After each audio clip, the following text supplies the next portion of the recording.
Alright, welcome to part 4 of this video tutorial on parking spots in Same Tension's Taxi Tuner version 4.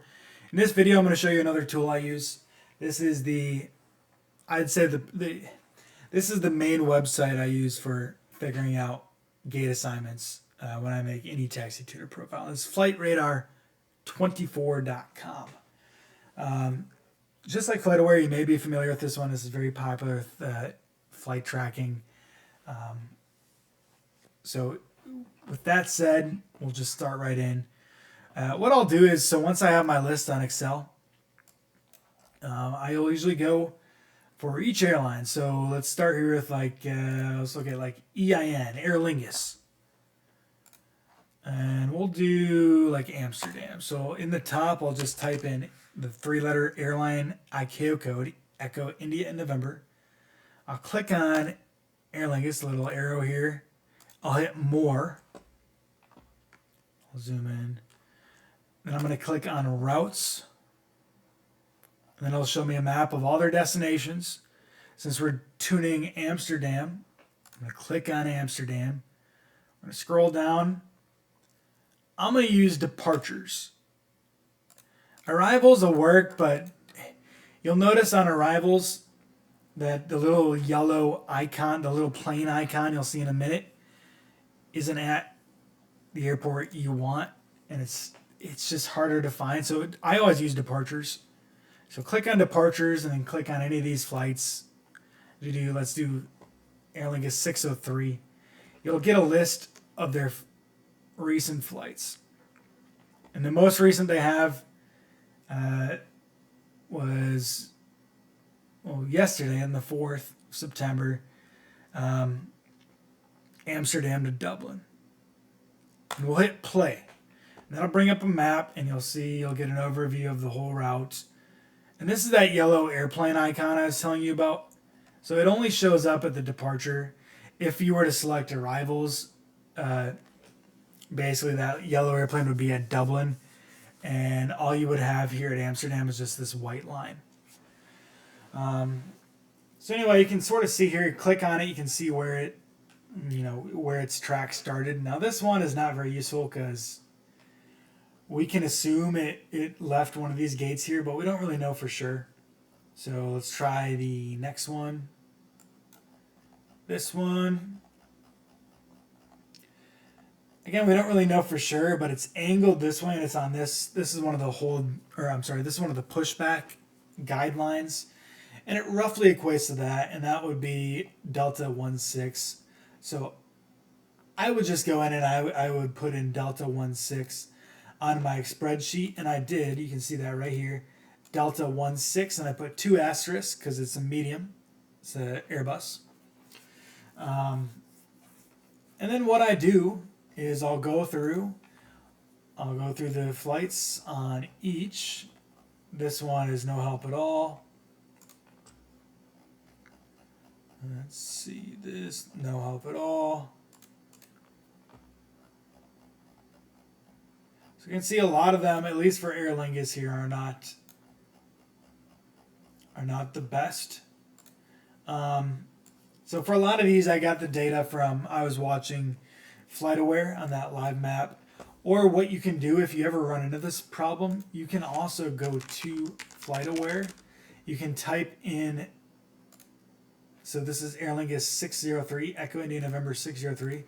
You can just type in Echo India November 603, and then open it, and it'll give you the gate right here. So gate Delta 16, and that was this most recent flight. And then you can just click through here, and it'll list you Delta 16, Delta 16, Delta 16.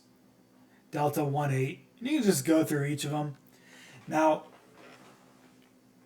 like I said, in the last video, you have to be careful because a lot of times the gates in FlightAware don't match the gates on the chart. Now, luckily at Amsterdam they do. So gate Delta 18 on here in FlightAware is also gate Delta 18 on the ground and on the charts at Amsterdam. Now, the reason I don't use FlightAware all the time is because even with my free account for each flight, I can only go back roughly this far. Like I get like 9, 12.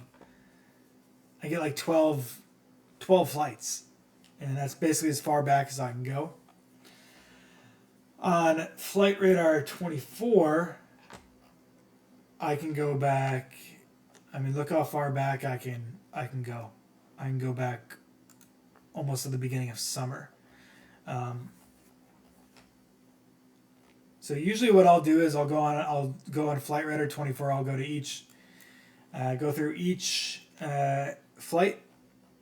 If I can see what gate they're at, I will notate it. If I'm having problems, I will use Flight Aware and try and get the gate that way.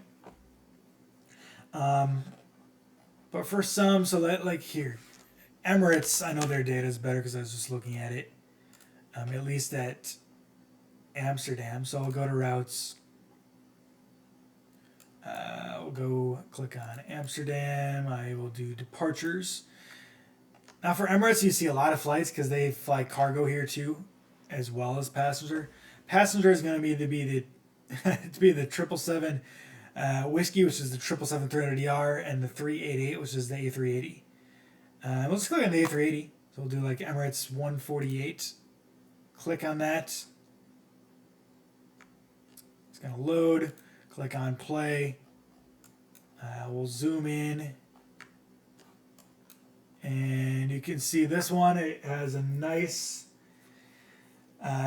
location. The ADS-B track is great, and it shows it right over gate Gulf 9. So I can go right to my Excel spreadsheet, find UAE for Emirates, and I type in Gulf 9 with the 4 asterisks because that is the Emirates A380. And then basically what I would do, I would just, I would go through each of these and I would scroll in real quick, look at the gate, also Gulf 9, and you just go through the list and then notate each gate they park at. Now for this one, A380, since this is an extra large gate, they cannot park everywhere at the airport. And basically this, from what I found, this is the only gate at Amsterdam that handles the A380. So this is the only extra large gate I assigned, and this is also the only gate. Emirates is the only one that flies the A380 into there. So basically for this flight, once I figured that out, I don't need to go through all these because I know all the A380s at Emirates are going to park at Gulf 9. Now, with their other flights, they use like 777s. And the 777s can park at, so Emirates 146, they can park at any of the gate larges. So, like, for example, here, this one looks like they got pushed back from Echo 6. Actually, I don't know if I included that. Oh, I did. Okay, so Echo 6. And I'll just go through. I'll look here. This one, it looks like they got pushed back from Echo 18. So I'll notate Echo 18. And this one is another Echo 18. And basically what I do is I just go through the list and I notate all the gates. And you can go back as far as you want. The further you go back, the more accurate it is. Obviously, I didn't go back all the way to June 7th. That's just way too far back. I usually try and go back about 2 to 3 weeks. And that gives me a great sampling of data. No one will know the difference if not every single gate is defined for that airline. But yeah, the further you go back, the more detailed it is. So that's Flight Radar 24. Now I'll show you one pitfall on this, and this is going to be at like Munich, for example, and we'll pull up Aegean Airlines. So if I go to routes, we're going to do Aegean at Munich because this is where I've noticed this problem. So we'll just click on a Aegean flight. At Munich, Aegean usually parks over here. And you can see this time it gave us a pretty good spot. and you can say this is probably gate 308. But if you go back a little bit, you'll notice something like this. And this is sort of the same issue we're having with Aer Lingus at Amsterdam. But okay, so here at Munich, this area just doesn't have very good ADS-B reception. So the airlines, you won't see them at these gates. You'll always see them start like out here in the taxiway after they push back. And that's because this, right next to the terminal here, for whatever reason, the ADS-B signal is just not being picked up. So in this case, you would need to go to FlightAware, figure out the gate, but then you'll realize that at Munich here, that the gates on FlightAware don't match up to the chart, so then you need to convert them, and it's just a whole, it's a big pain. But luckily not every spot is like that. So this flight, a GN parked, you can see them here on this line, which is gate 254, so you notate that. But as long as you know that the data is not always perfect, and if you see them on a taxiway, you may need to go dig up the gate on FlightAware, and then if FlightAware is not, if it doesn't match the charts, then you may need to convert the gate on FlightAware to the real life gate using the charts. So just keep that in mind. That's the main pitfall of FR24. It doesn't happen that often anymore, but it does happen usually for one or two airlines at different airports, or usually a certain area of the airport, the gates may have some ADS-B issues, or certain airlines may have different SOPs. Certain airlines may start their transponder after they push back, or certain other airlines may start it at the gate. So it just depends. If you can't find any data, just skip it and try and find something else where just do the best you can. So that's Flight Radar 24. Like I said, after I gather everything in there, I just notate it on here. But thanks for watching this video. In the next video, we'll just talk about some of the other basic tools we'll use, like airport websites, stuff like that. We'll see you in the next video. Thanks for watching.